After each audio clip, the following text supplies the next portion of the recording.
All right, thank you for staying with us. It's time for us to move on now very quickly. But before we go on to talk about the other issues we've lined up for you and talk about the guests and all of that, let's quickly remind you that tonight is one of those big nights of football in Europe, and that's because of the UEFA Champions League. Yesterday was massive. We had two big games. We had the Madrid derby, and then we had Juventus against Monaco. As we speak right now, two massive games are going on.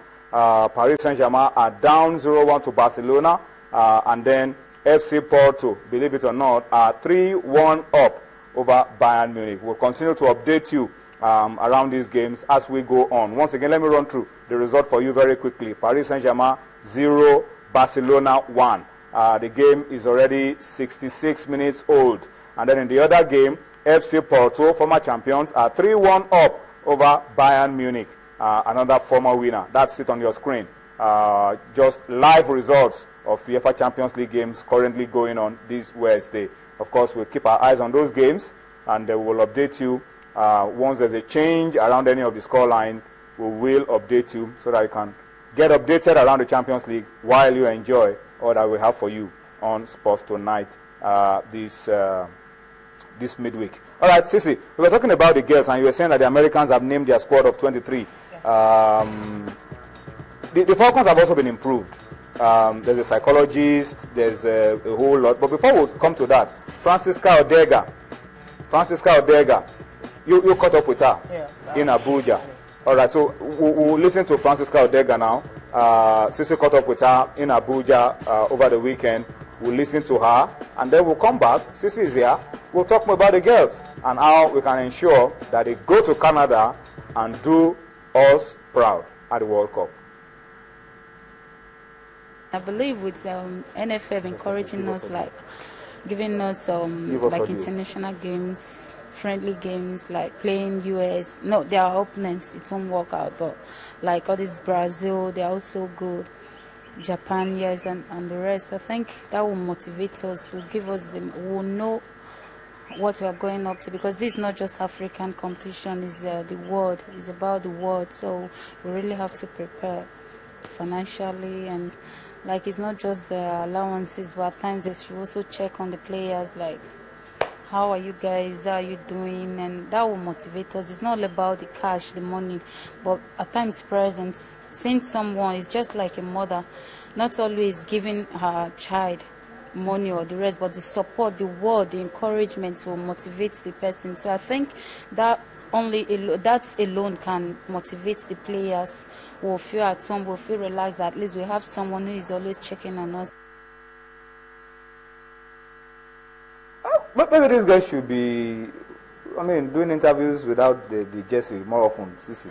It's more relaxed. It wasn't looking like Francisca Odega to me. So actually in their hotel, a day after the game, so most of them were more relaxed, after having fun, after sleeping and all that, all the training, we're not really there. So we're more relaxed, the relaxed atmosphere, close to the pool, and we're just having fun. So that's what I caught up with her.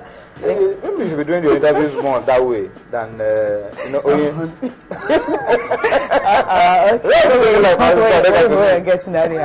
She's actually a pretty girl, She's pretty. She's a pretty girl. One of the most beautiful in the team, if I'm not mistaken. So, she's attractive. Are we looking at her beauty? Like, can we just talk about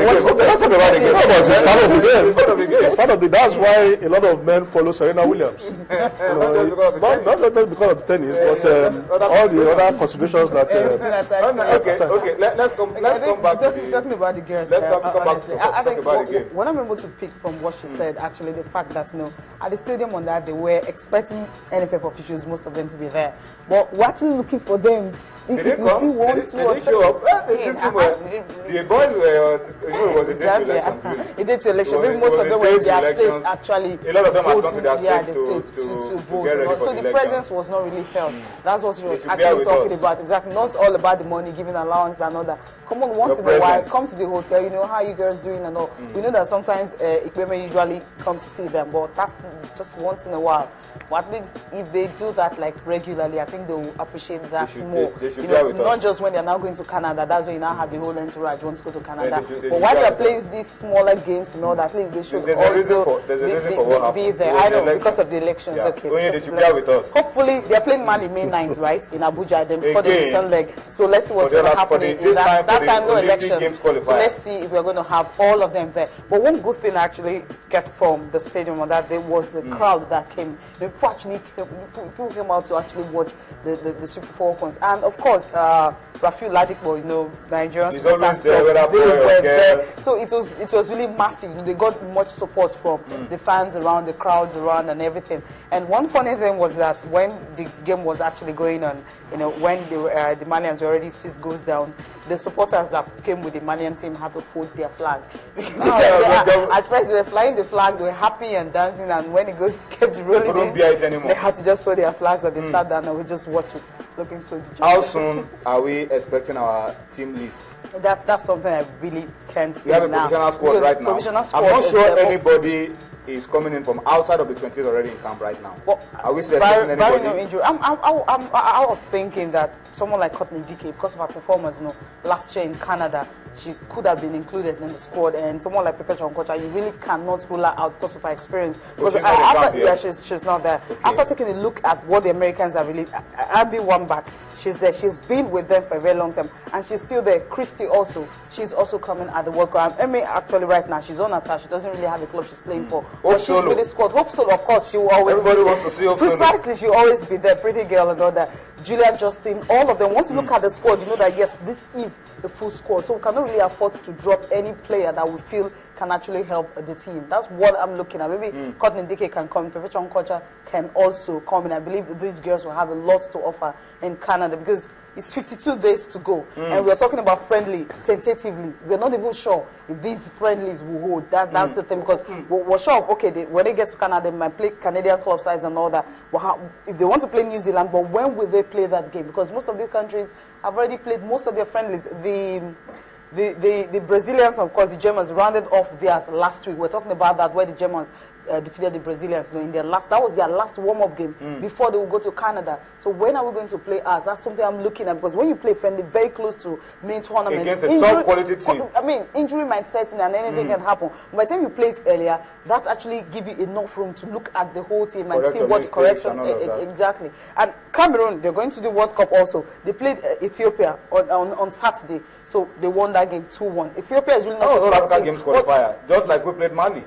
Okay, but another thing is the Cameroonians also are preparing for the World Cup. But Nigeria, apart from playing the All-African Games qualifiers and all that, what else are they really doing? You know, like Evelyn said, not just being in camp for a long time, that definitely will not really help them, because that will not bring out the best in the players. Okay, some down steps for the girls, but we want to see a lot more. What's really happening to her, Sisi? Yeah, she's today from America, back home, and then back to the US. Is this sorted now? Is she back to the US? Definitely no. She has not. I think she said she's leaving this week. Okay. To the United States. They are going to be Washington Spirits and all that. So she's might leave. Maybe I'll get to talk to her tomorrow to know exactly when she will be leaving for the Washington Spirits. Yeah, it's confirmed, it's a done deal and all. So it's just because of the qualifiers. That's why she's still very much around. And that's something I love about the girls. When they're not playing at their club, they're in camp. You know, coming around to play for Nigeria. Yes, which is really cool. All right, and I think there's a good understanding between this some of these clubs and the Nigerian Football Federation. Ashishat was able to come down for this game, despite not being on FIFA's calendar. We have an agreement that brings these girls around, and they are able to come play for Nigeria. But we wish them the best of luck. We'll keep our eyes on it. Sisi, please keep your eyes on these girls and keep updating us. We know that with you around, we'll get all that we need, all the information that we need around the girls. And we can also pass our message across to them that we're wishing them the best of luck. They should go to Canada. By now, you should set a target for this team. And you guys count. You know, the reason why we really can't set a target is we've just seen one game, or rather 2 games. The first one was a draw. The second one, you know, when we're preparing for the African Championship and all that, I was just talking. They're coming with the title, but this is a bigger stage, and preparations-wise, it's really not been there. So when you're looking at that, you can't just You say, are not too fine, optimistic. Kesha was saying that, hey, Nigerian team spirit and all that. Talking and trying to psych up the players mentally and everything would definitely not be enough. You need something extra. And that's what the other teams have, what we don't have. They have the psychologists, they have everything. As they have the edge more than we do. Now, if you have a psychologist and you're not really preparing, I mean, you really can't balance it. But if you're able to prepare, put everything you need together, I think that's when you get a better result. But if you don't do that, it's going to be very, very difficult. Fine, we are resilient, we have enough spirit, we can go ahead and do whatever we want to do. But there's a limit to what that can do, yes. Okay. So you can't really compare yourself to the Americans. So in 3-man list, ready, they're in camp, and I mean, you're going to play these girls. They're ranked number 2 in the world. We're ranked number 33 in the world. And look at the 4 teams you're playing. Sweden ranked 5th in the world. Australia 10th in the world. So we're not even close. So we are like